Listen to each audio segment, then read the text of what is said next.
Okay, welcome, welcome. It's 12:30. What a beautiful thing. We have Baruch Hashem 13 participants. That's great already. It's a beautiful, great start.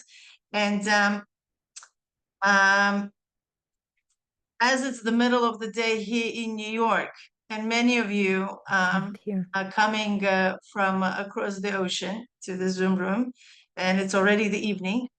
So whichever it is, we're going to be, Bezrat Hashem, I'm going to be very respectful of your time. And therefore, we're really I'm going to utilize this hour and a half of us spending here utmost possible. Oh, you can hear me? Sarah, everybody could hear. Okay, beautiful. I just saw something that somebody couldn't hear. Maybe you want to look into some of your Zoom adjustments, or just press the volume on your computer or phone. So I see some familiar faces. That's amazing. That's beautiful. And some of you are joining from our Sharia class with Naria. That's great. And some are newcomers. I see that I haven't seen previously. So whatever brings you here, it's a good place. It's a good place. It's a good thing. It's a good initiative to study Kuntres Hahispaalus. And it definitely gave me a lot of Hahispaalus in my avodah. And that's something that I would want to share with everybody. Just a quick reminder, this class is for in the zechus of my friend who introduced me to this work, Shira Malka, as Alexander Asher, should have the ultimate aliyah with the Tchias HaMeisim and be part of this initiative and give her feedback and insight into this. Now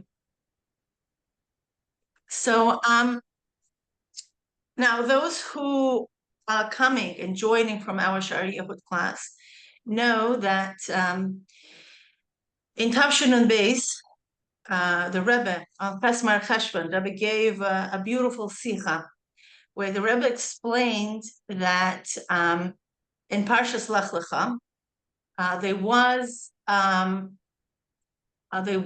a promise given to Avram Avinu in a bris bein abasarim, promising that his children will inherit the land of 10 nations. What ended up happening in the time of Yeshua, we inherited only the land of 7 nations. And the 3 remaining nations of Keni, Knizi, and Kadmoni were not inherited yet. Yeah. And this was for the future to come to be inherited. And the Rebbe brings a very interesting dimension that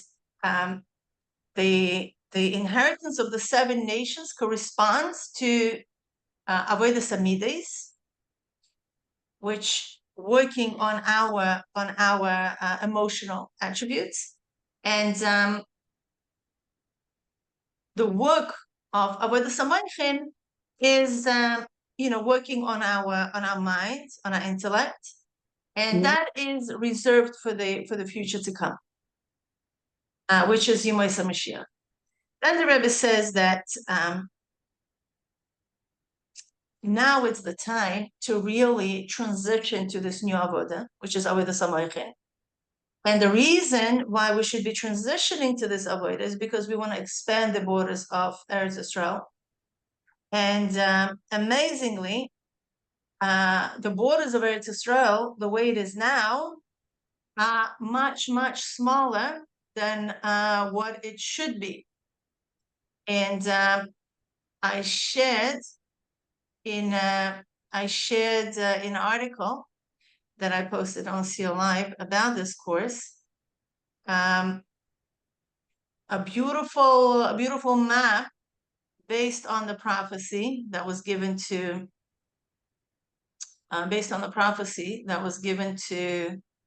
Avraham Avinu. And this is something that I really would want to share with you, because for me it's a great motivator to look at, right? Everybody sees my screen? Yeah. Okay, so I assume yes. I don't have an administrator who helps me with the Zoom session. So we would need to be, communicating somehow if you do see, and so on and so forth.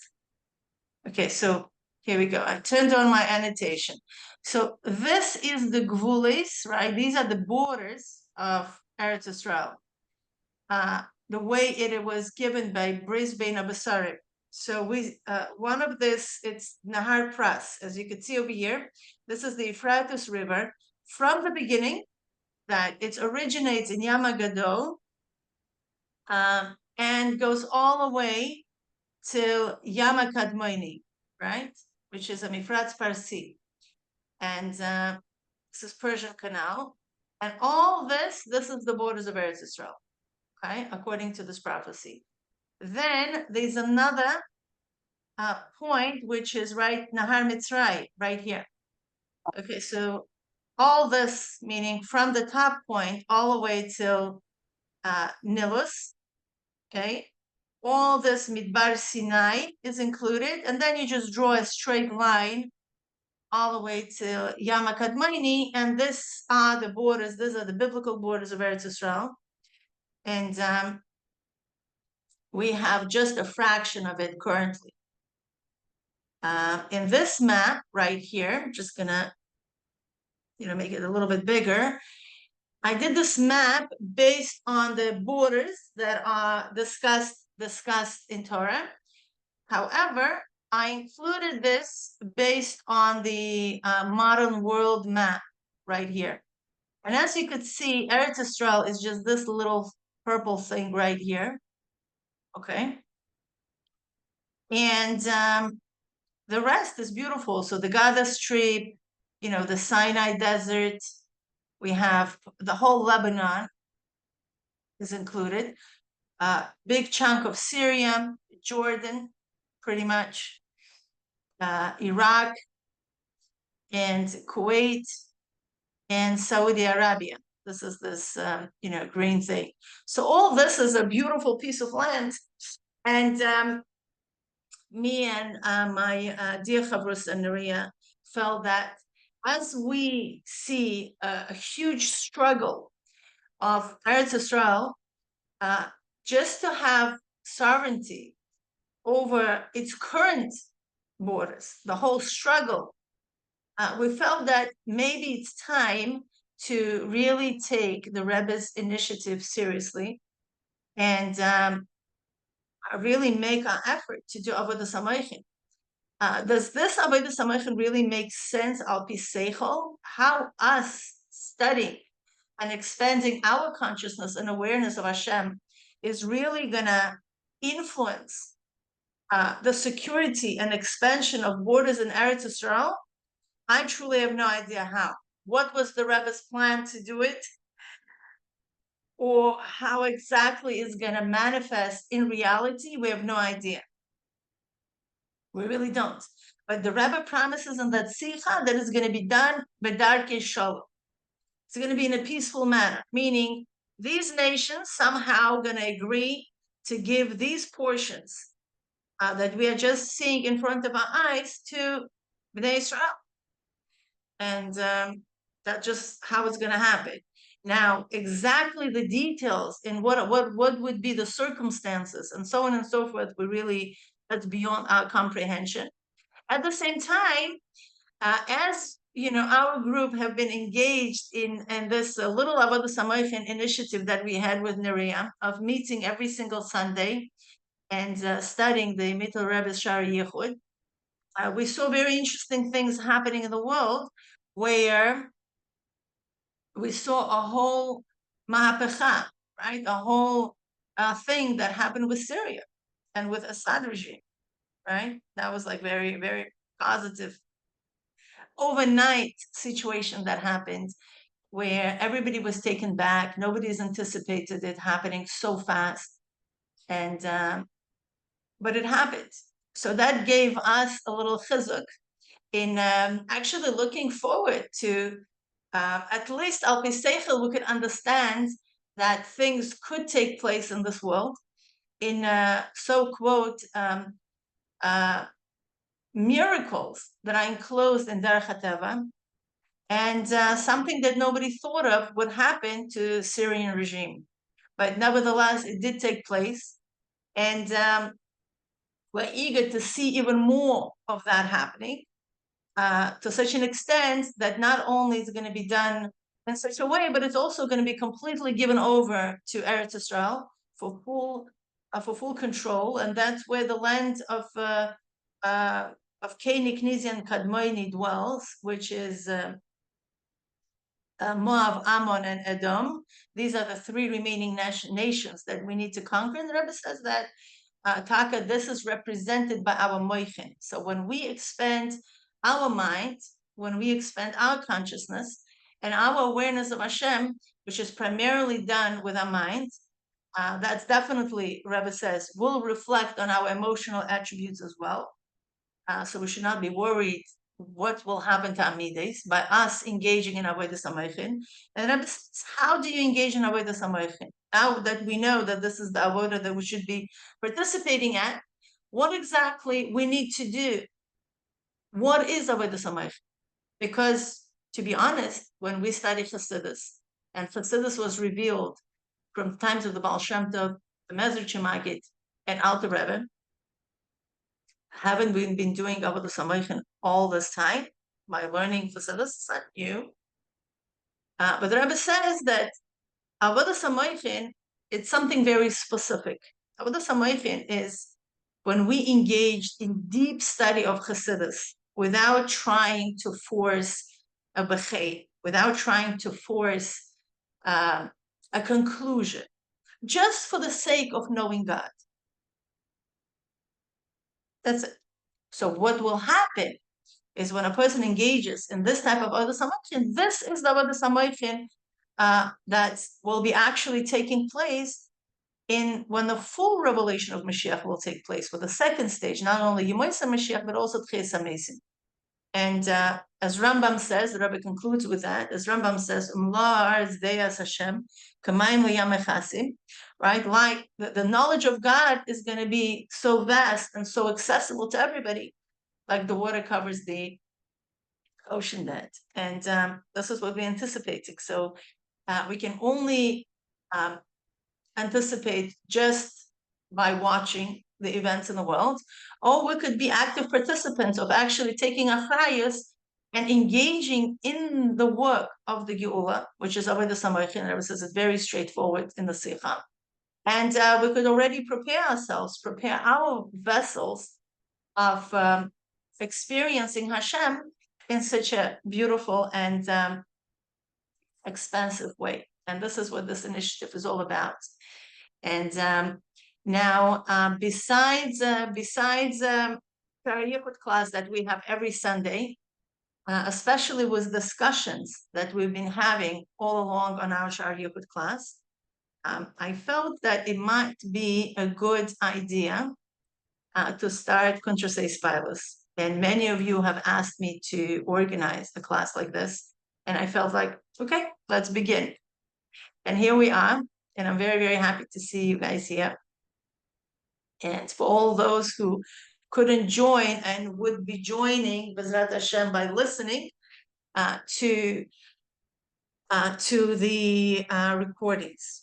So there is a WhatsApp group that's called Kitu Chassidus. And all those who registered through our through the link that I shared, the form, should be getting, unless there was some kind of system glitch, should be getting two emails.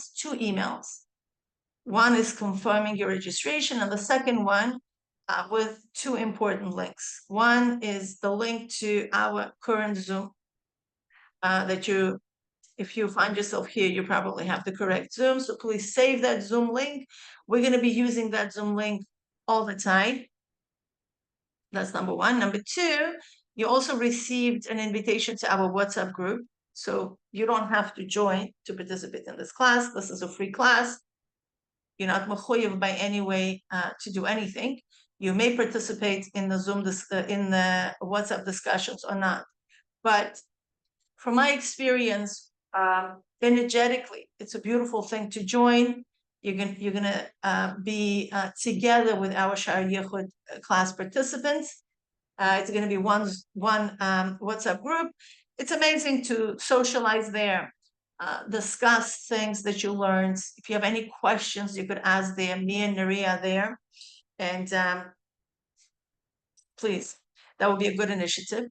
It just creates a certain sense of community.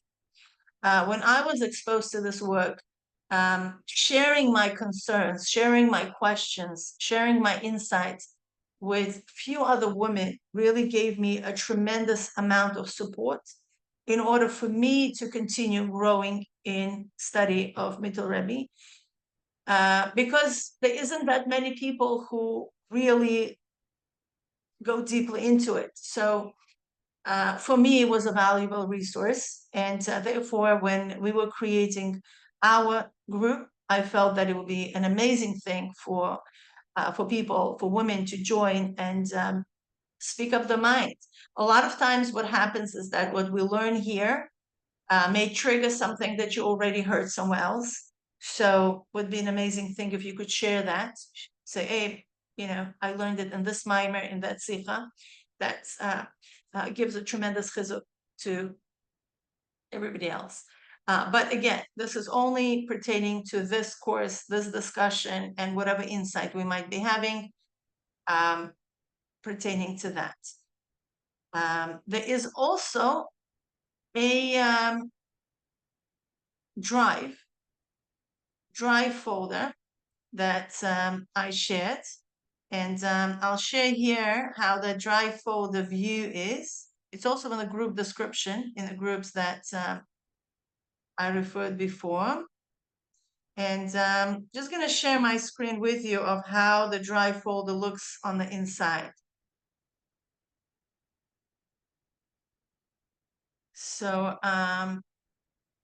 here we go. This is how the drive folder looks at the moment, because we don't have recording yet. This is going to be our first recording. There's going to be another folder here with recording. Then there's an English translation of Kuntres Hahispaalus. And then there's also Hebrew, Kuntres Hahispaalus. It's in the book, meaning the pages are scanned. So you have access, you could print it out for your reference. You could go to Kehas and purchase the book there. I believe they still have it in print. Maybe you already have it. It's called, it's a thick brown book called Kuntres. And Kuntres Hahispaalus is one of the Kuntresim there. There are also other beautiful Ma'amarim and Kuntresim from the Mittel Rebbe.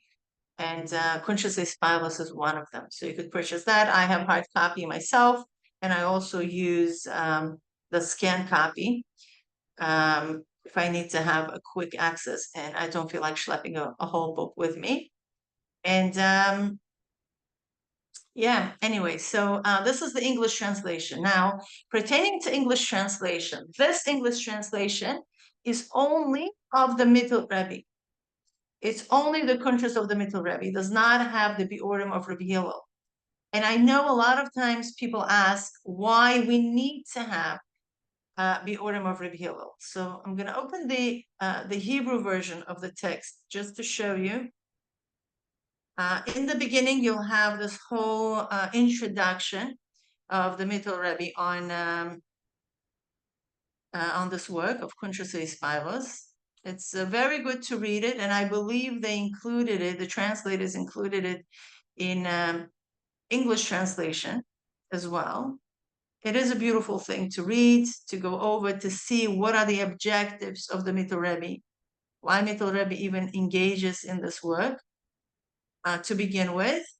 And this is the beginning of Kuntres Hahispaalus. So as you could see here, all this page is primarily the Mittel Rebbe. However, on the following page, right here, right, you have Mittel Rebbe here, okay? And then you have two Biurim of Rabbi Hillel. This is called the right Biur, and this is called the left Biur, okay? So now, the right Biur goes pretty much like Chumash Rashi style. As you could see here, there's a little olive here, yeah? If you go up to the Mittel Rebbe. You see his little olive here. And that means that Rabbi Hillel has something to say about this paragraph. And it's basically being learned together with the Mittel Rebbe. The right beer is studied together with the Mittel Rebbe. Okay, so we go to this text. We begin from here. We reach this olive here, and then we looked at olive by the Mittel Rebbe. Okay, then we open a second page, right? We see this little base here. Okay, and then we're gonna look for a little base right here by Rabbi Hillel, and Gimel and Dalet and so on. So very similar to Chumash Rashi style. Now, the left beer, however, it's a little bit different.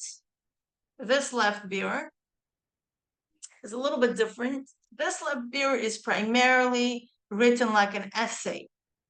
Okay, so this aleph here means it's a first chapter of the whole Kuntres Hahispaalus, and he begins his beer as a freestanding beer, meaning whatever the Mittel Rebbe discussed in the first chapter of Kuntres Hahispaalus, he's explaining it in an essay way with his own words and his own structure. Okay, not just going point by point as a reference like in the right viewer, but he is going into his own ways of how he's explaining it. And we could see here, right? This is the first chapter that's we're just going to go back up, right? Here we go. This is where the first chapter begins. And you can see along the way, there are 5 chapters of Kuntres Hahispaalus. And in the left viewer, you'll see only Aleph, Beis, Gimel, Dalet, and Hey. Okay, that's it. That's the only one, meaning he goes by chapters.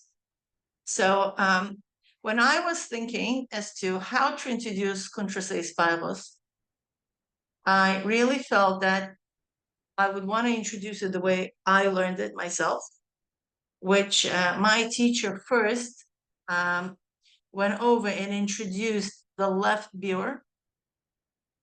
Okay, it's a much easier viewer. It's more comprehensive, and you don't need to know so much background information to sustain your attention and really participate in the viewer. And then we shifted to studying the Mittel Rebbe directly with Biurim, how it is displayed on the right viewer. So this is what my intention to do in this class as well. We're going to go over the left viewer first, and then B'ezrat Hashem, we're going to have time nitzchim. We're going to have so much time sitting and learning Chassidut and experiencing it. We're going to go B'ezrat Hashem over the right view as well, and the Mittel Rebbe directly inside as well. But for current audience, I think that would be more beneficial if we're just going to start with the left viewer. It's simpler, it's more comprehensive, and build on that with the more complicated things. Those of you who may know me, they know that I do teach preschool and elementary. So this is one of the first rules. First, you start with simpler things and then you build on it. This is what I like to use in my teachings. And if anybody wants to go ahead and look into the Mittel Rebbe directly and so on and so forth, by all means, please do so. You have access to the text, and I'm only the facilitator. Okay, this is text for everybody. Chassidus is free and it's accessible for everybody. So another thing that I wanted to point out in our folder, right? So we're going to go back, and they are short recordings of 18 minutes. What's the advantage? Let me just open it up. So these recordings were recorded, as you could see, they began all the way in December 2021. This is when I started this initiative to do it for my friends that unfortunately passed away, Shir Malka, that we organized this class. There was a short class just covering basic text and translation. So you have here quite few, up to 38 recordings of 18 minutes. In case you are bored, you don't know what to do with your time, or you just want to quickly go over the material. Okay, you don't want you're not after listening this whole 1.5 hour class with questions, clarifications, and so on and so forth. You just want to get to the text. So you have that available. And B'ezrat Hashem, what I'm planning to do is continue recording from where I left off, which just was quite a while ago. Let me check. When was it? Yeah, that was like in February 6, 2022. It's quite a while ago. But you have an opportunity just to skim through it. You don't have to be tied by the class, by the time, and listening to long recordings. And I strongly encourage you to do that. Okay, so that's pertaining to that. Okay, any questions so far?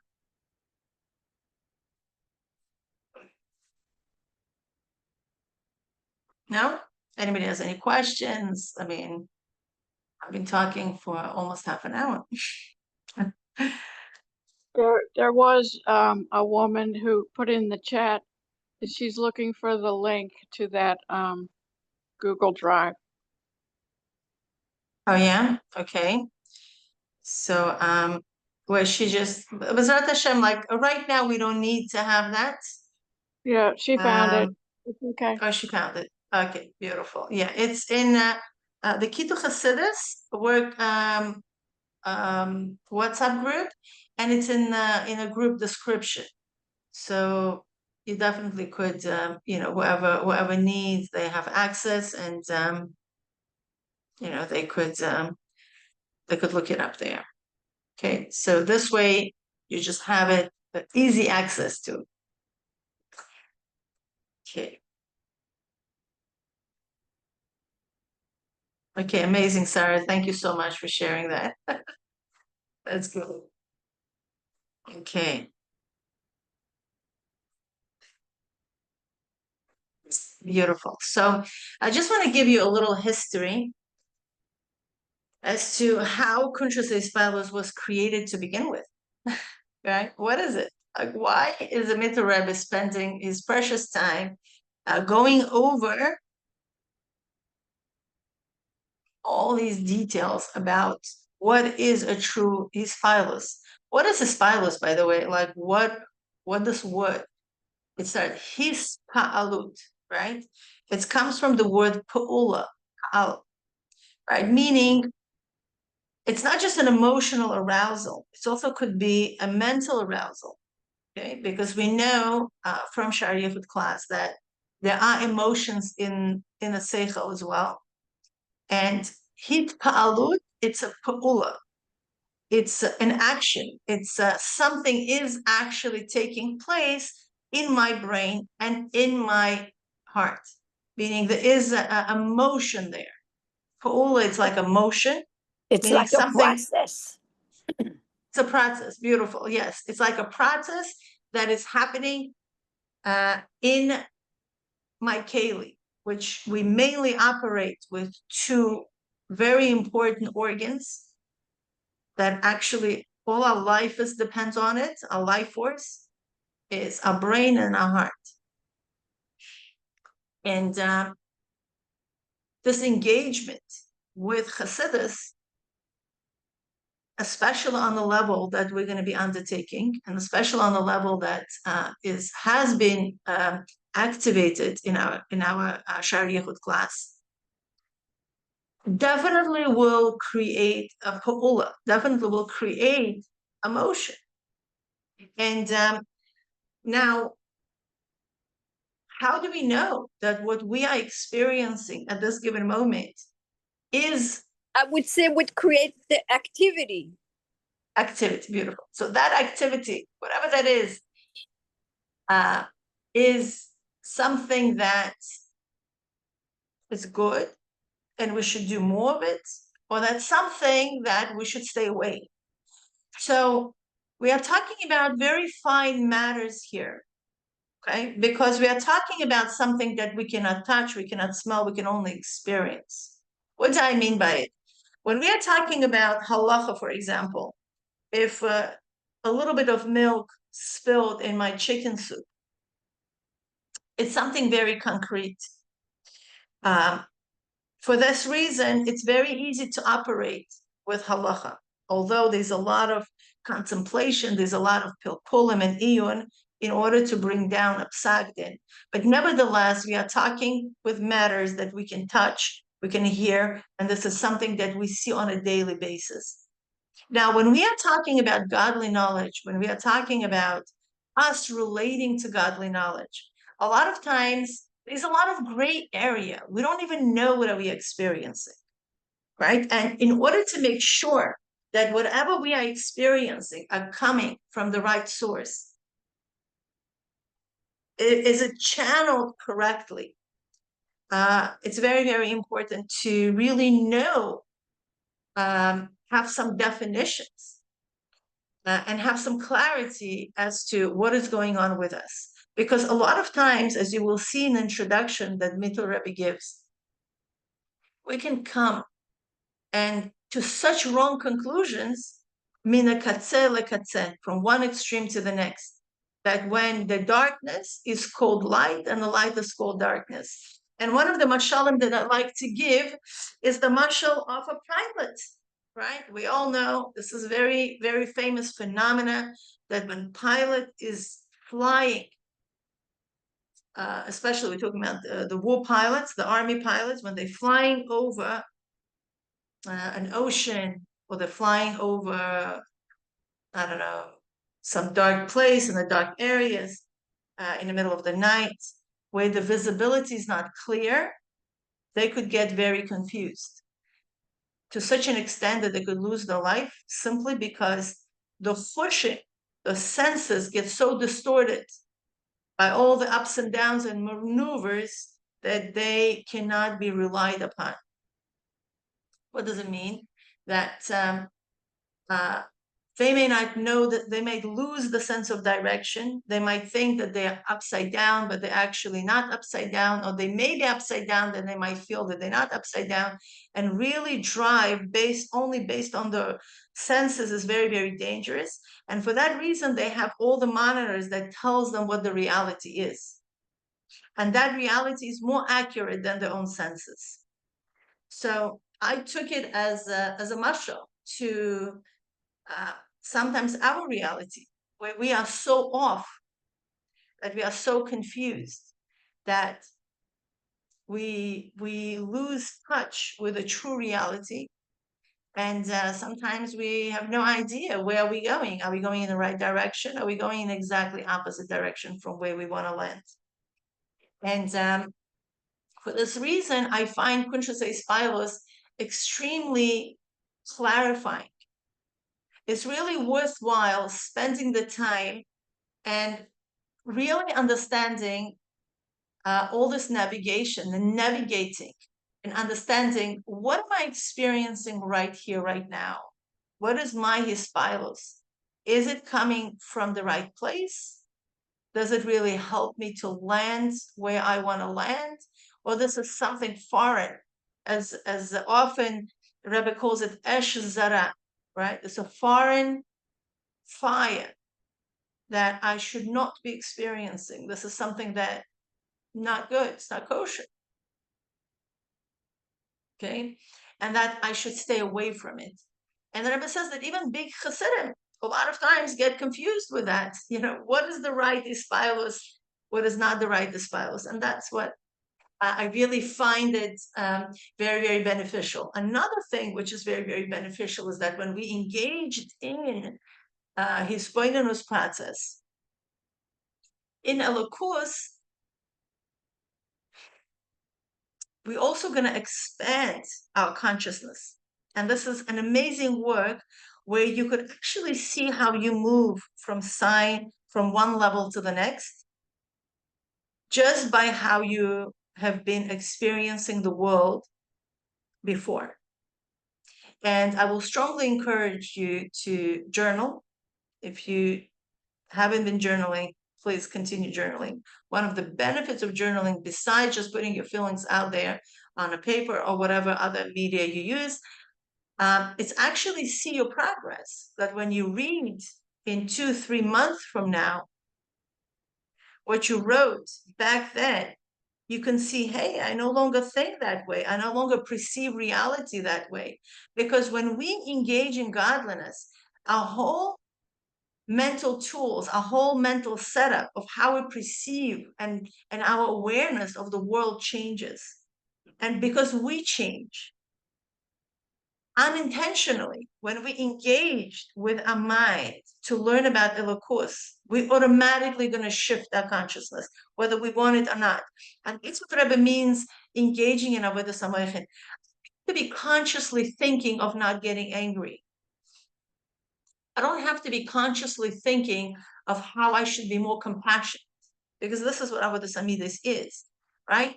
Study Elokus, expand your awareness and consciousness into Hashem, and these traits will automatically change because we perceive the world based on our awareness. When our awareness changes, we change as those who are experiencing that awareness. This is just comes automatically. So to be worried, oh my gosh, I'm such a horrible person.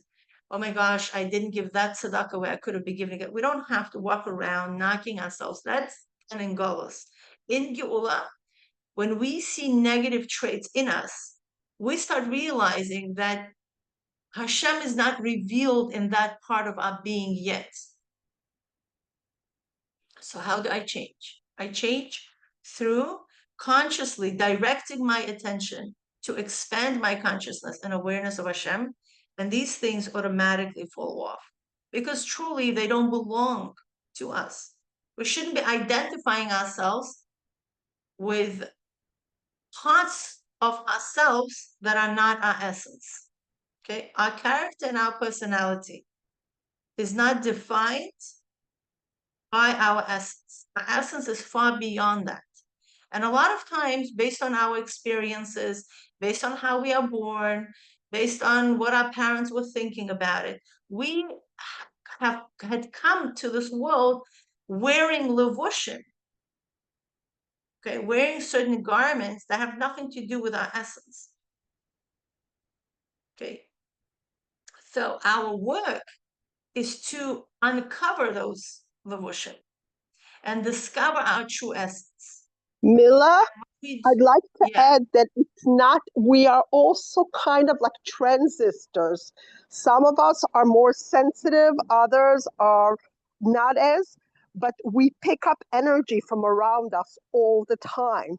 And if it's positive, I guess we should write on it, but sometimes it's not. Okay, beautiful, but that's our receptors, meaning these are our levushim. If I was born with a levush of, I don't know, me'il parva, right? with I don't know, thick skin, obviously I'm going to be less sensitive to it.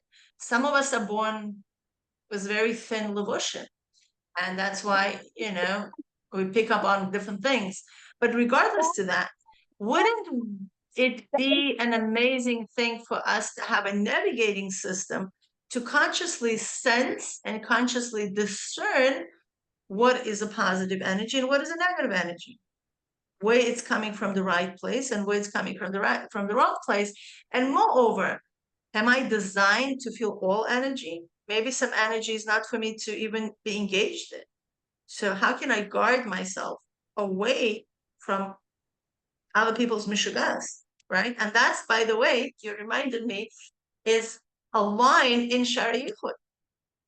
The Rebbe said, not in Shari, but the line in that Avodas HaMoichin Sicha, where the Rebbe says, and a person should be engaged in Avodas HaMoichin Bifnei Atzma without even worrying about his own midas, and also worrying about midas of others.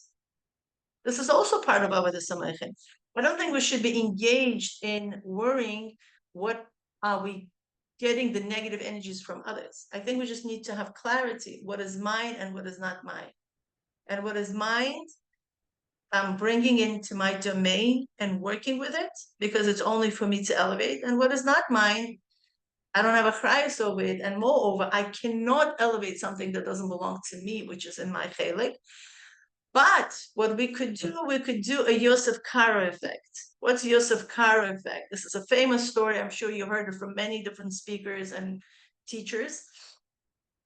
That Rabbi Yosef Kara was the author of Shulchan Aruch, and he toiled tremendously to bring the concept in Gemara into a practical halacha. And for that, you need to be extra genius, okay? And that's who he was. And he was working on one piece very, very diligently with a lot of concentration.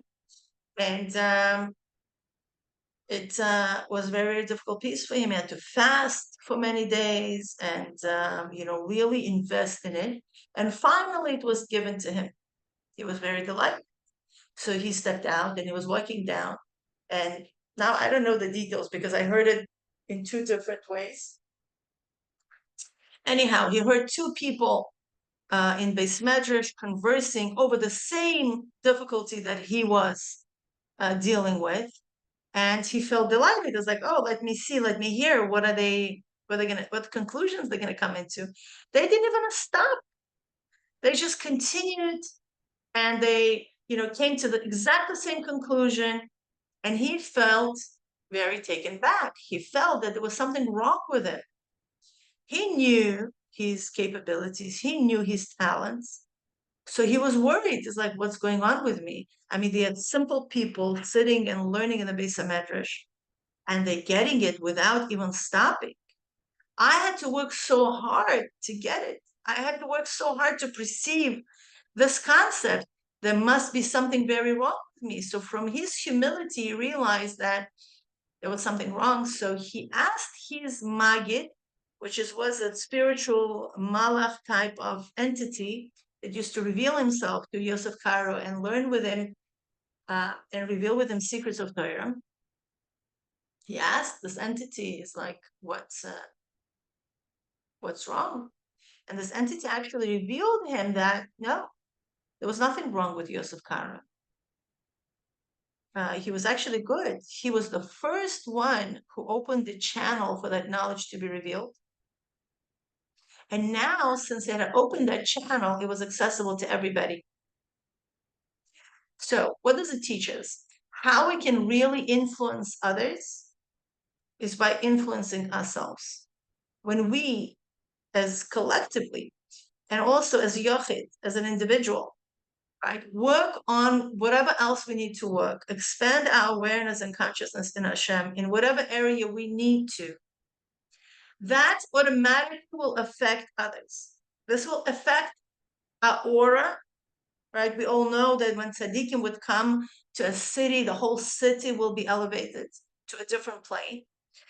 Obviously, us, when we work on our area, when we work on whatever else we need to do, because we are olam katan, everything what's happening in the world, happening inside of us.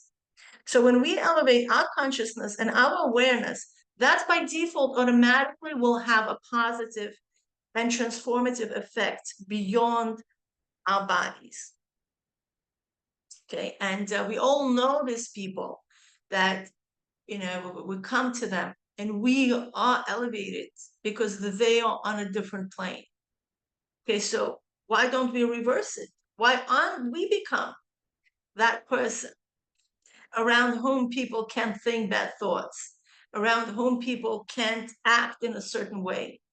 So this is our responsibility. So instead of me worrying about the negative energy I'm receiving, right?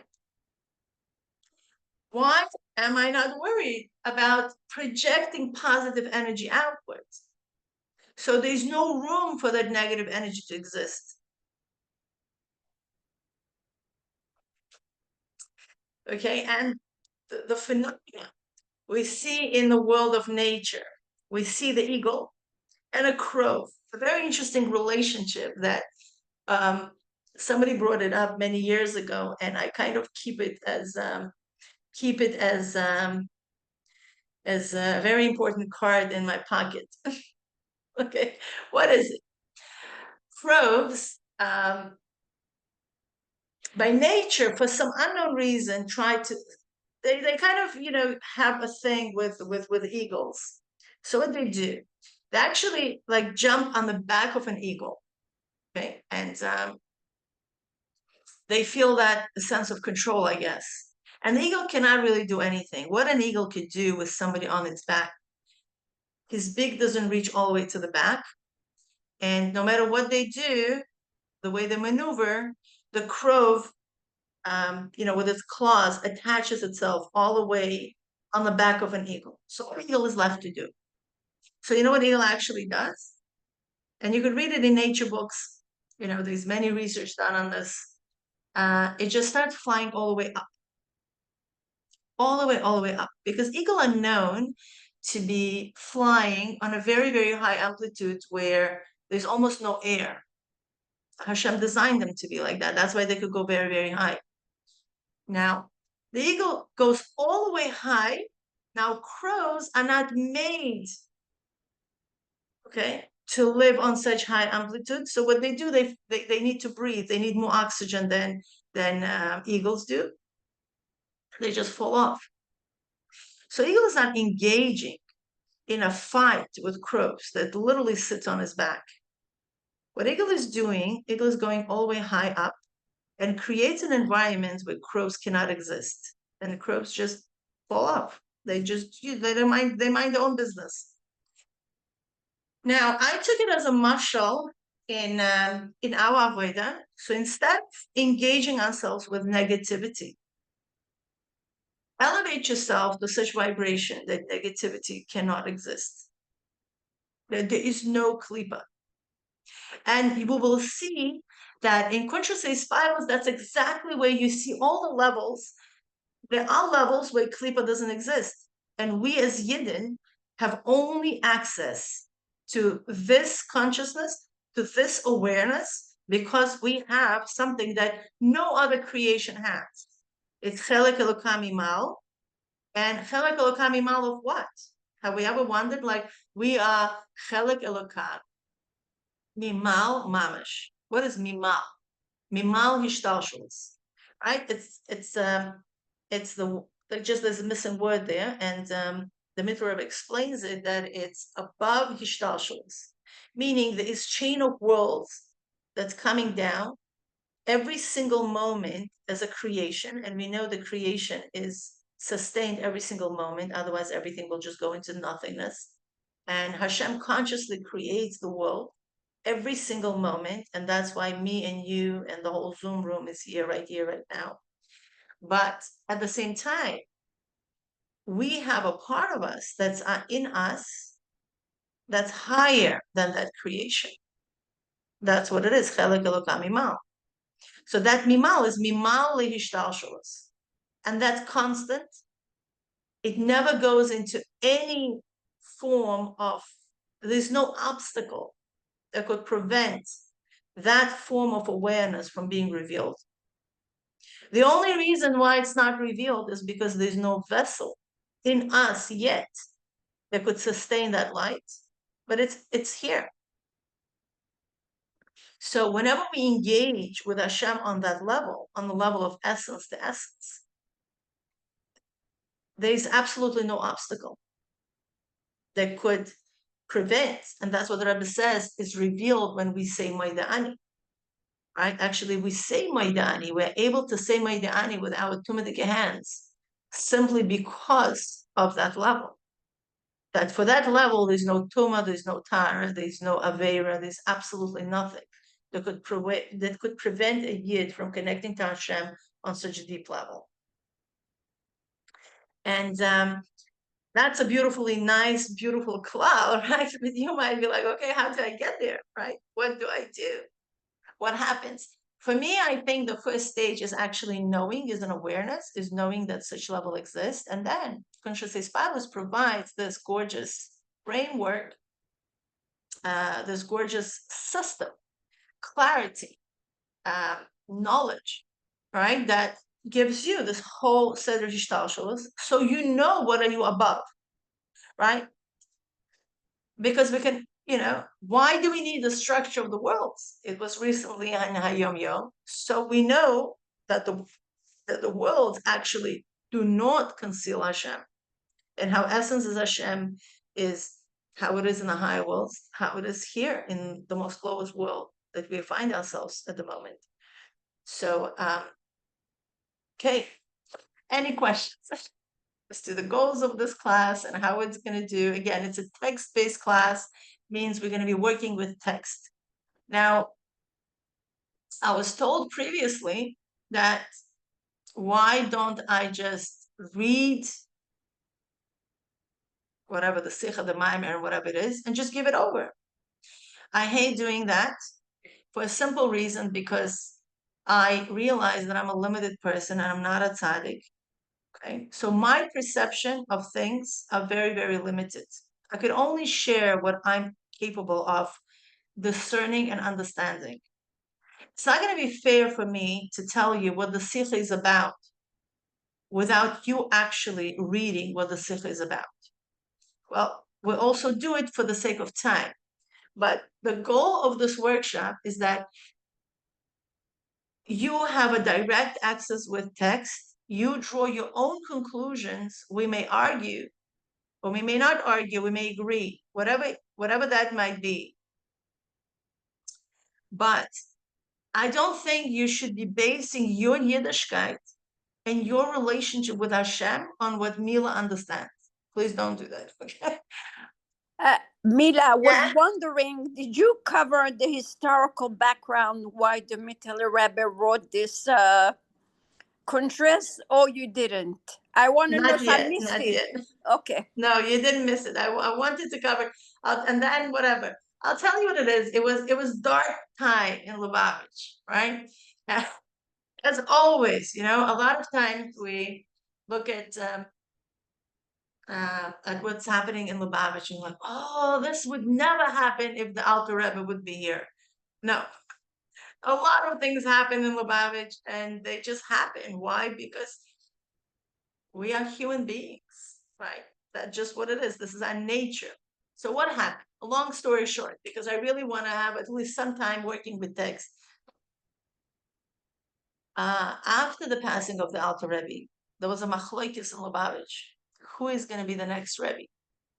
Okay. And a lot of people felt that it should be Reb Aaron Shalom, not the Mitul Rebbe. Because truly, it was not a fashion, so quote, of the son to be a successor. Because we see Baal Shem Tov and Mezritch Magid. Mezritch Magid was not a son of the Baal Shem Tov, although Baal Shem Tov probably had a son. And why not his son? Because that was not the thing, right? It was, and also we see that with Alter Rebbe. The Alter Rebbe was not a son of the Mezritch Magid. Mezritch Magid had a son, Malach, Avram. He wasn't the Rebbe. Okay, so there was never like an assumption that the Mitul Rebbe's son should be the Rebbe. It could be one of his Talmidim. And it happened to be that Reb Aaron Sturshal was a genius, and it was a tzaddik, and why not him? Now, there was a machlokes that some people felt that it should be Mitul Rebbe, because the Alter Rebbe alluded in many ways that it should be the Mitul Rebbe. At the same time, Al Pi Seichel, it seemed that the most fitting would be the Reb Aaron Sturshal and not the Mitul Rebbe, because they were very different. Mitul Rebbe his avodah was exceptionally different than the Alter Rebbe's avodah. How he carried himself and how he spoke and how emotional he was or was not, or wasn't showing his emotion. This davening was very, very different. The Mitul Rebbe hardly moved during the entire davening, where the Alter Rebbe was very emotional during davening. So Chassidim were perplexed. Again, let's not forget that we're talking about early stages of Chabad Chassidus, and although the Alter Rebbe expanded a lot and opened the channel for Chassidus Chabad to emerge, but he was still the first one. So Chassidim didn't really know much of a difference between Chabad Chassidus versus Chagas Chassidus, because it was just early on. It is after the Mitul Rebbe that that difference became very clear and more crystal and more, more clear. So there was like this, swaying back and forth who the Rebbe should be. And some people actually chose Reb Aaron Sturshela, and Reb Aaron Sturshela, so quote, was the following Chabad Rebbe. Chabad. He called himself Chabad. That dynasty continued with a son, and then it kind of, died off. And the Middle Rebbe had this difficult time of establishing his authority over the Hasidim, and many Hasidim were perplexed, many Hasidim were confused.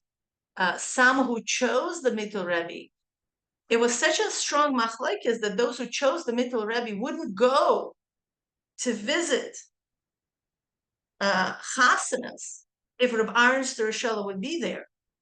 Why not? Because they feared that from the charisma that Reb Aaron Sturshela carried, they would be swayed to his camp, and they would even if it was their relative, they just wouldn't go to the chasana, not to put themselves in such situation. So the fight was real. Yeah, at least it felt that way back then. And so going back forward, what really attracted Hasidim in Reb Aaron Sturshela is Hahispaalus, is that he was really Baal Hahispaalus, and he was able to catch and inspire people. And the way he worked Hashem, it was like, whoa, his avodas Hashem was tremendous. And that's attracted many, many Hasidim. So the Middle Rebbe felt that he needed to clarify what his father really meant, of what type of Hahispaalus should be. Now, those who remained by the Alter Rebbe had another extreme, that they would feel that if they would be any emotion in his heart pertaining to Hashem, that was like, oh, big problem. And they bichlal would just not even want to engage in any Hahispaalus, and they probably caused themselves tremendous pain and all that stuff. So Middle Rebbe also felt it wasn't right what they were doing, those who remained in his camp, that they became like this pure intellectual people. And he said, no, we need clarification. We need to see what is a true Hahispaalus, what are the definition of the godly Hahispaalus, and what is Esh Zara, right? And what is the foreign fire that we should not be engaged in. So the first chapter very much discerns and goes back and forth as to what is Hahispaalus, what is Dveikus, what should we be engaged in, what we should not be engaged in, and so on and so forth. From the chapter on, he starts structuring the levels. Now, those of you who come for Shari Yichud class, I know you're probably used to this, long, slides and having all this beautiful, materials that, me and, the mind maps and all these beautiful things, which is great.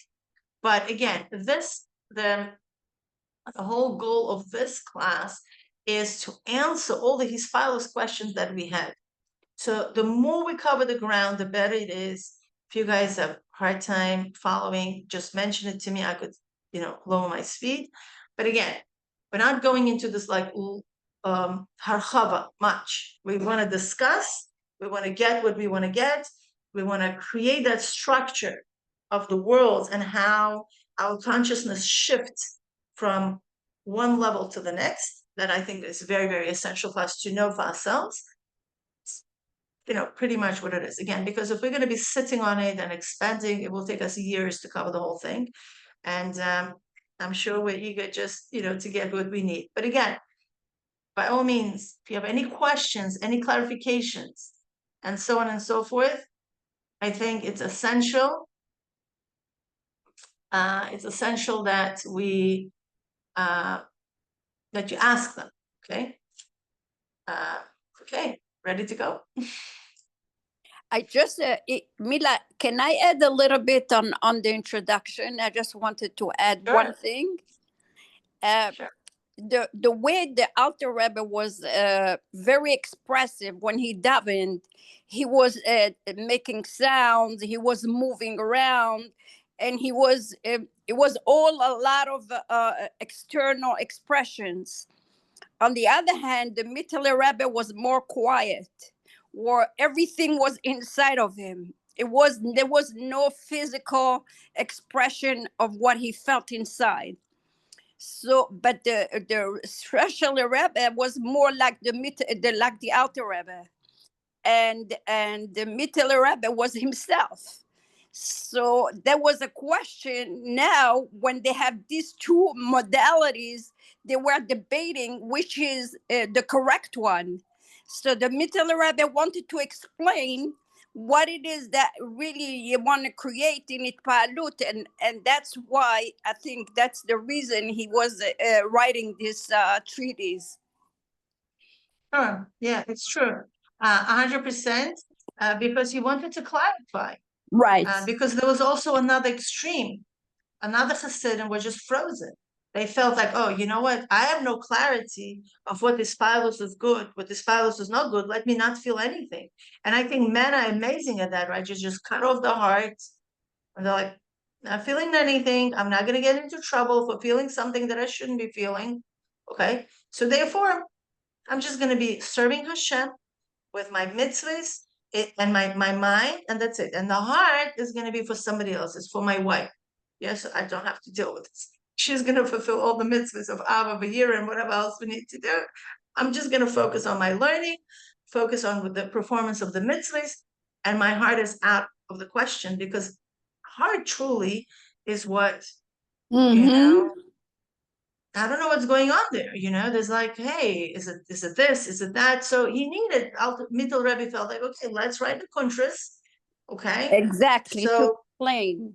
Mila, to clarify, I want yeah. to give you a different perspective, and that is, I find men that feel a lot of And they just want to be creating. on the safe side.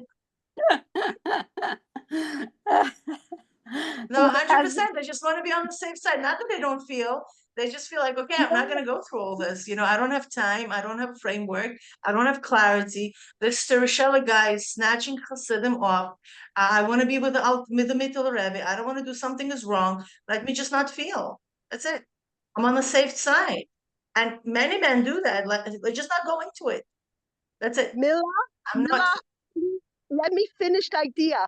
I find it could be men or women that are extremely, extremely sensitive. They create that kind of almost what things like a thickness because they are so sensitive. It's almost to protect themselves.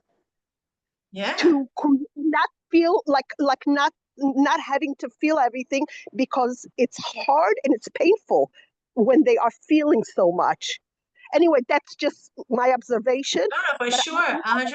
It's also because they also don't have clarity. They don't know what to do with it. Okay, so because truly, the way by design, when we feel Hahispaalus, right? Also, those who study Kabbalah know that, you know, when people have excitement, have Hahispaalus, but if it's not channeled properly, that Hahispaalus, that feeling could spill over and it could be unique of a klipos. That's even complicates it, you understand? Right. But so like, I don't want to get into this. That's a very logical conclusion. Right. Let me not get into it. I don't want to feed klipos. I don't want to be confused. Let me live it out. That's it. I don't need these Hahispaalus in my avodas Hashem. That could be one of the conclusions. Let me focus on my maaseh. I could work with my machshavos, right? Because that I could work with my thoughts. And that's it. Why I need to feel anything? Like, it's overwhelming. also the main thing, Rahmana Libabae. So we have to involve the heart somehow, and we have to know how. It's true. That's why the Mittler Rebbe Rav Kuntres Hahispaalus explaining that not only we have to somehow involve the heart, but that's the ikar. That's the main thing, exactly. Exactly. Because the ikar is the heart. The ikar is not the mind. The mind is a tool by which you achieve a true, which you achieve a true Hahispaalus. But the main thing is the heart. The main thing is to feel and to feel the right thing. So by you cutting off the heart, you are preventing from the main mitzvah. That's what's supposed to happen. You have to have the feeling. This is the main mitzvah, and that infuses the Maisa, right? So that's a relationship. It's like often the relationship between the Jewish nation and Hashem is referred to the relationship of husband and wife. Yeah, it's ridiculous, right? Somebody say, you know what, I just don't want to go into feelings. I'm sorry. Like, no feelings. We're gonna engage in this marriage, but no feelings. Okay? I'm gonna do what I need to do because I'm obligated to do it. It's written in the ksuba, right? Her obligation towards her husband and his obligations towards his wife. But that's it. We end there, right? We're not obligated to have a feeling. It's ridiculous, right? That's not why people get married. A husband could cook for himself. She could go and earn her money. But we are in a relationship for the feeling. This is the main thing. That's the relationship. So then when you cut that off, then the whole thing falls apart. This is the ikar. So the same thing is between us and Hashem. This is the main thing. The feeling is the main thing. This is when the transformation takes place, is in the heart. And for us to cut ourselves off from this, juicy piece of cake, it would be unfair. So we're going to go exactly into it. But again, these are my words. I want you to see it in a text. And that's the goal. Okay. Question. The story that you said earlier about the eagle flying way up high where there's no oxygen available to the other bird, even the eagle could not sustain being at that level for too long. Is that practical for us to constantly be on that level? I mean, we're human. No, but listen, every mashal that we give can never be taken, literally. This is a mashal. This is, this is what is given. Obviously, by us, we say with Hashem, Kiu Chayenu, right? Let's go into. We're gonna clarify a lot of questions. Hold that question, okay? But you're gonna clarify that. It's very, very different when we're talking about the essence of Anashama. Okay, so we're gonna go into text. So we're gonna jump all the way till the left viewer, because this is how we're gonna be learning, at least in the beginning. I'm sorry. Yeah, you don't need to look at the screen now because I'm scrolling up. Sorry. Okay, here we go. This is our part, and I'm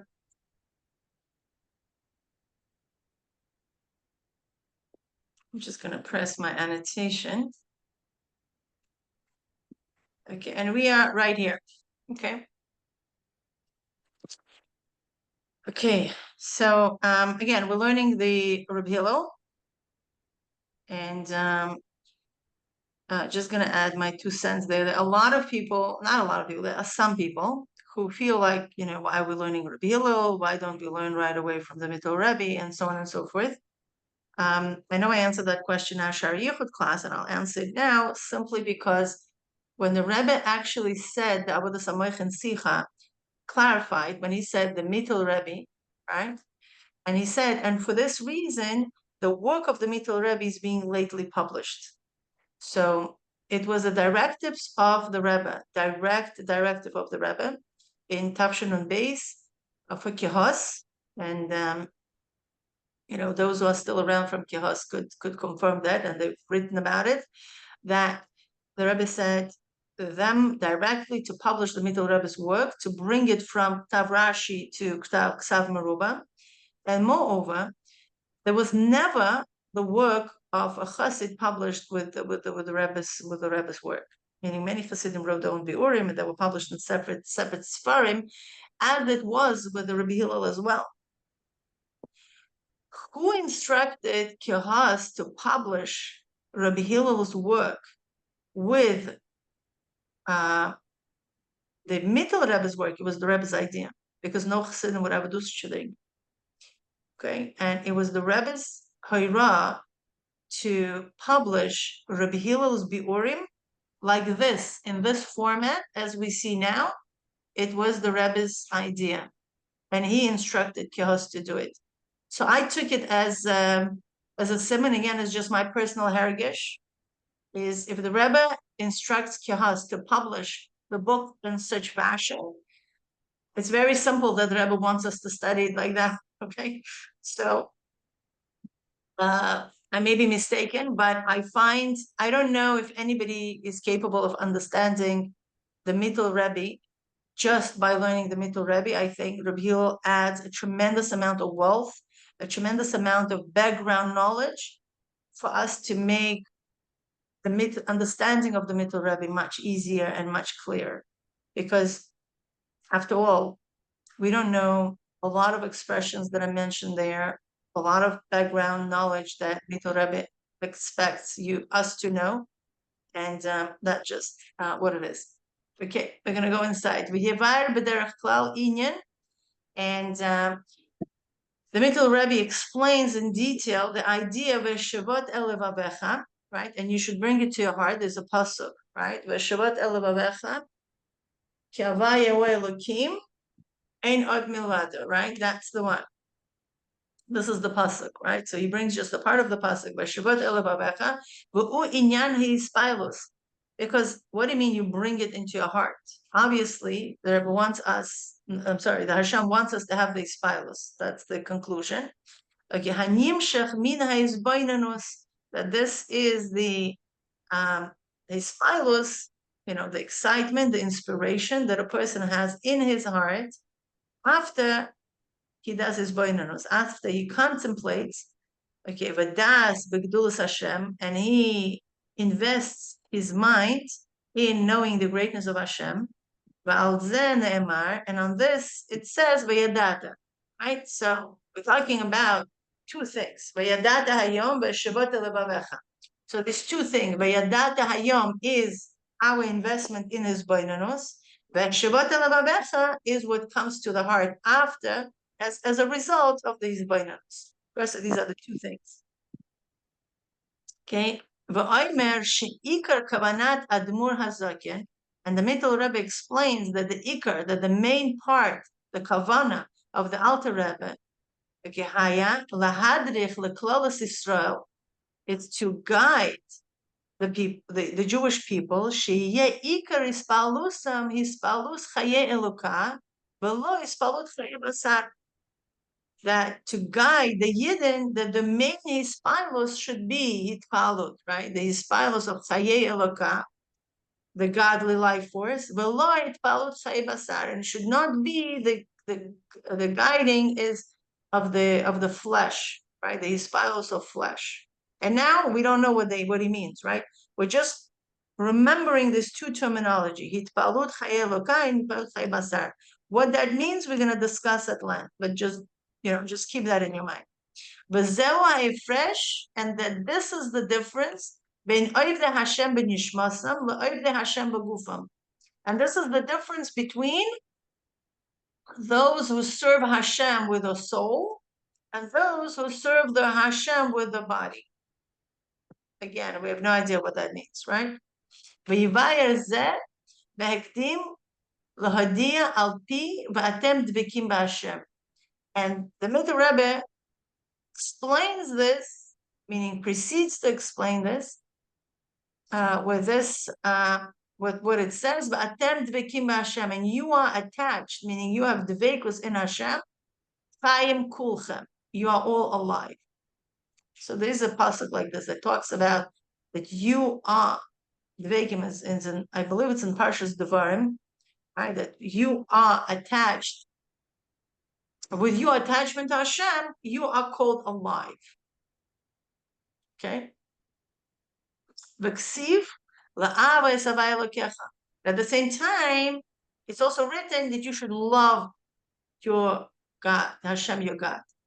So in a way, the Mittel Rebbe looks at these two psukim and two directives as contradictory, seemingly contradictory. Why? Because if I am attached with Hashem, how can I also love Hashem? Apparently, being attached to something and loving, it's contradictory, right? And we need to resolve this difficulty. Okay? Kihu chayacha, right? We also need to love Hashem because He's your life. Mishma mizeh shegam al yedei ha'ava nikra chai. And we also understand that through us experiencing love to Hashem, we're also called alive. Ach be'emes, the Rebbe says, but truly, ki hu chayecha lo ka'al ha'ava, ki im u'tzrach lomar ki hi chayecha. So now we have to understand when the pasuk says. Now we're getting a little bit technical here, because the pasuk says ki hu chayecha, right, or ki hi chayecha. If we say ki hi chayecha, that would mean to the ava, right? That's a feminine expression. But if it's ki hu chayecha, if he is your life, it's actually would mean to Hashem. You should love Hashem because He is your life, not that the love is your life. Okay? So we're on another page. We get on the left viewer. Rak'ai al Hashem, but it talks about Hashem. Hanoten tam lemat e'ov et Hashem. But it only gives you a reason why you should love Hashem, because He is your life. Machmas shu chayecha, because He's your life. Ve'im kain, and if so, kashe, it's difficult. If I'm attached to God, that's a difficulty, right? If I'm attached to God, why I need to love it? Because an attachment and love is two separate things. Okay, because how are they separate? Kashe matzarich ava. Because love is more external than attachment. Why I need to have an external expression in my heart when I could have a pneumistic expression of my heart, which is my dveikus. If I'm already having dveikus, why I need to have love? Strange, right? So we need to clarify why we need to go through this. Kibechinas ava, because the level of love, okay, shehuli spile b'tshuka b'lev, right? That this is to have this Hahispaalus, right, with a great longing in our heart. Eina shayach rak ledevar zulasi. That is only for somebody outside of me. Okay, because truly, when I see myself in the mirror in the morning, I don't say like, "Oh, hi, Mila, how are you doing? I missed you," right? We don't have, normal people don't have these feelings, right? Even if we're not gonna have mirrors for, like, I don't know, we went on a trip, we didn't take a mirror with us, we're not excited to see ourselves in the mirror. It's just ridiculous. No normal person is going to feel excited to see themselves in the mirror, because we are so attached with ourselves. We know ourselves even if we don't see ourselves in the mirror, right? So this is attachment. Makes sense that we should feel the same, at least the same level of attachment on the conscious level to Hashem. But love is to other. So if I'm already given a mitzvah to feel Hashem on an attachment level, why I need to love Hashem? Why there's a mitzvah to love Hashem? That's the core question that is being asked here. Right?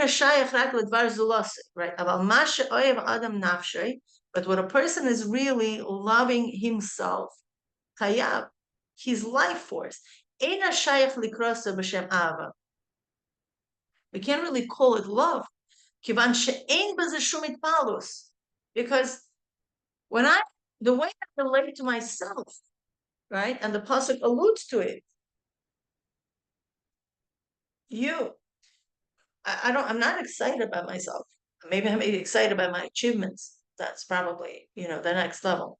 But about myself, my poor self, no.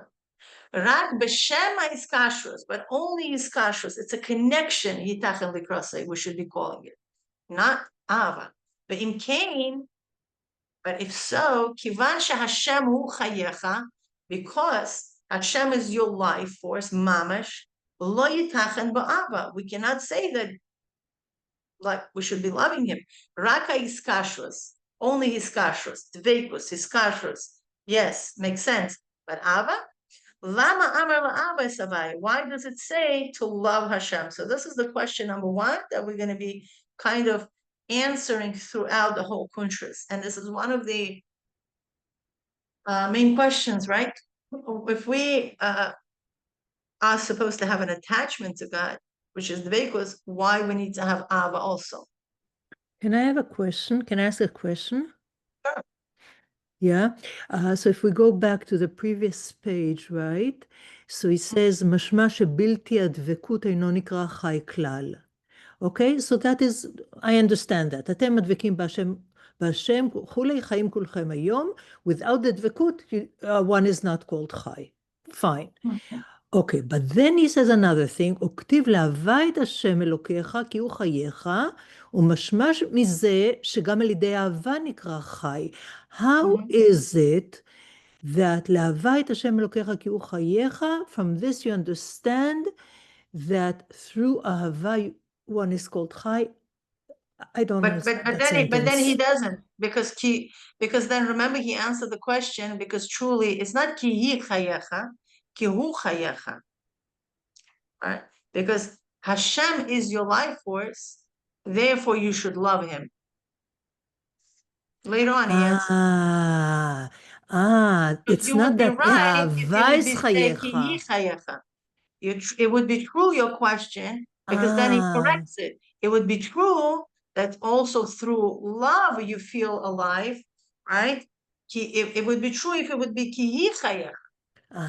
Okay. Because it's ki hu chayech kai ala kadosh baruch hu, not on Ava. It's on Hashem. Ki hu chayech. And therefore the question becomes even more intensified. It would make more sense that there's two channels through which you called alive. One is dvekus and one is Ava. That would make a question disappear. Oh, okay, very good. Thank you very much. Yeah, but here he Can says, you, Mila, can you achieve dveikut without ahava? It's because he's talking about, we're jumping ahead. Okay. Yeah, he's talking, I think a Jew is the most complicated creature on earth. Okay, so don't try to self-identify yourself. Okay, because there are so many levels of identity we have, right? We have the body has midas and moichin, then we have nefesh bahamis, then we have nefesh lakis. You understand? And then we have the essence. I mean, at any given moment, you have no idea what's flying, right? So it's a quite complex structure. I don't think there's any other entity in the world that has so many personalities and so many entities creating one structure. Animals are animals, goyim are goyim, that's case closed, it's not plants are plants. It's very simple. I think the structure of a Jew is so complex, especially when you start studying, Shar Yichud, in all the levels, you'll be like, okay, forget about it, but it's amazing because with all that, we have this tremendous, yichud with Hashem from the essence perspective. It's like, wow, and so that's kind of comforting a little bit, at least to some of us. But I guess, Sarah, we answered, right? I answered the question, right? Because that's intensifies the question. If I'm already having dveikus, why I need to have love? If I'm having love, why I need to have dveikus? Like, where is that stance? And truly, what is he going to do is, because there are so many entities of us, part of our structure has dveikus, and part of our structure has ava. Okay, and where is that? We're gonna B'ezrat Hashem, discover as we go through the Kuntres. Okay, so we're gonna go a little bit further. Okay, so we could technically close. It's 5 minutes before 2, but I didn't want to close on this note of a question. And let's just read until the dot over here. But truly, he says there are 2 levels. Okay, hadveikus va'ava. There's 2 levels. One is dveikus, one is ava. Okay, and we are obligated to have both of them. Okay, why? It's another question. Ki dveikus hu chayus v'iskashus hanefesh b'chayei hachayim atzmus oren sof baruch hu. Lemala mit b'chinas hispashtus ha'arosa ba'olamais. Okay, that's a long sentence, but let's take a part of it. Dveikus is, right, hiskashrus, to the essence of his soul, chayei hachayim, right? The life force of a life, atzmus oren sof, the atzmus of oren sof baruch hu, lemala mibchinas hispashtus ha'arosa ba'olamais. Before, okay, his light is being emanated and manifested in the world. That's his kashrus, to the essence. Dveikus. That's dveikus, a good. Rak hu makor chai chayei kol neshamis. This is, we're talking about the level when he is the source of all the neshamis. Shehem gamkin b'chinas chelik elokam imal lishtalshalus ha'olamis. And that's why it's also called chelik elokam imal, the hishtalshalus, as we previously spoke, of the world. This is what it's chelik elokam imal. That is his kashrus. Mila, please, Mila, please. Yes. You said 2 levels, attachment and love, 2 levels, 2 categories or 2 levels? No, 2 levels. He calls it shtei madreges, 2 steps, right? I would say stages. Maybe it's stages. Not really stages. No, it's not stages. Because when you say stages, Okay, you I'm go from sorry. one It's to okay. the You next. have to It's not. explain. If it's not, Levels. it's not. Yeah, it's levels. One So level one is the above the other. essential level, and it's dveikus. On essential level, it's dveikus. Okay. Our essence, with the essence of Hashem, it's in the way of dveikus, right? And that's above hishtalshalus. Meaning, it's, what do you mean above hishtalshalus? It's not contingent. It's like, you know, we engage with our children, we are connected to our children because they're good kids, let's say, right? They do what you want to do. So they behave nicely, so you engage with them in a positive way. But then there is a level of blood, genetic. It's you engage with them, has nothing to do with how they behave. They could actually act in exactly opposite of what you want. But you are engaged with them on your blood level. Does that make sense? It's like what connects you with them is your DNA, period. No matter what they do, they cannot undo their DNA. Yeah? Meaning, even in our relationship with the world, we see these 2 levels. It's no longer them attaching with us by our ideology, by how we tell them to behave, and so on and so forth. The only attachment is the only thing that connects me with my son or my daughter or my child, right, is the DNA, period. There's absolutely no resemblance whatsoever, right? So this is what we're talking about. There is us spiritually, okay, something so powerful that connects us with Hashem on the DNA level. It's our hiskashus, our dveikus, that we are attached on an essential level. And that is dveikus. Wow. And through this it says, and you are attached, atem, you, mitzat shorish nishmaschem dvukim mimela biskashus atzmis. Okay, meaning you, by the fact that you're shorish neshama. That's it. That's it. It has nothing to do with what's happening with the body right now, right?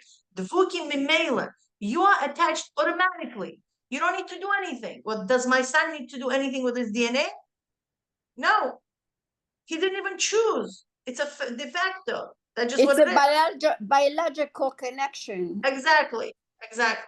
So we have also that spiritual biological connection that has absolutely no strings attached, nothing.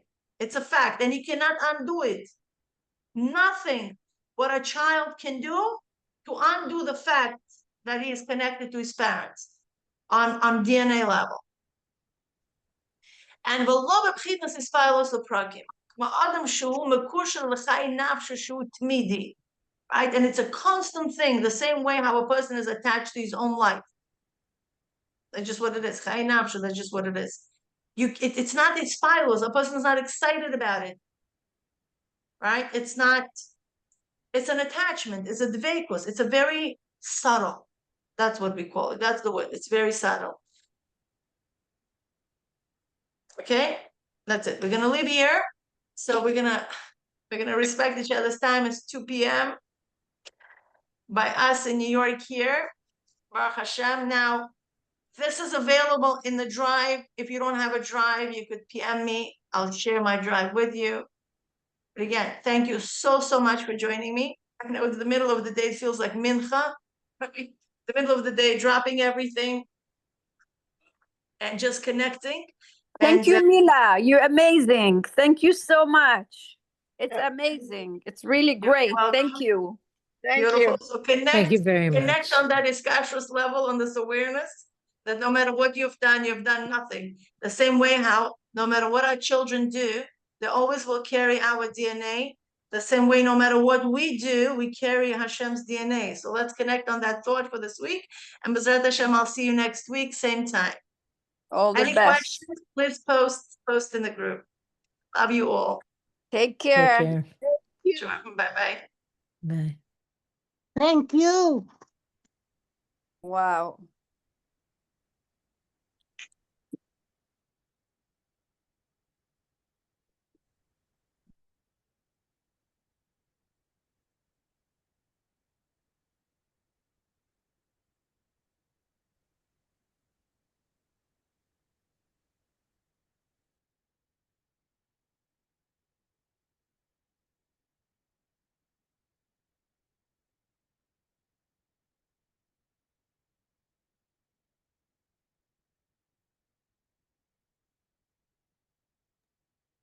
You're shining. Yeah, I like this image for some reason. I was looking for an image for this course for some reason. This dandelion and the sun and everything was It's just your perfect. face that's shining. It's your face. It's nothing to do with all around. Well, we all shining with the light of Hashem. Baruch Hashem. Thank you, Rivka. So nice to see you.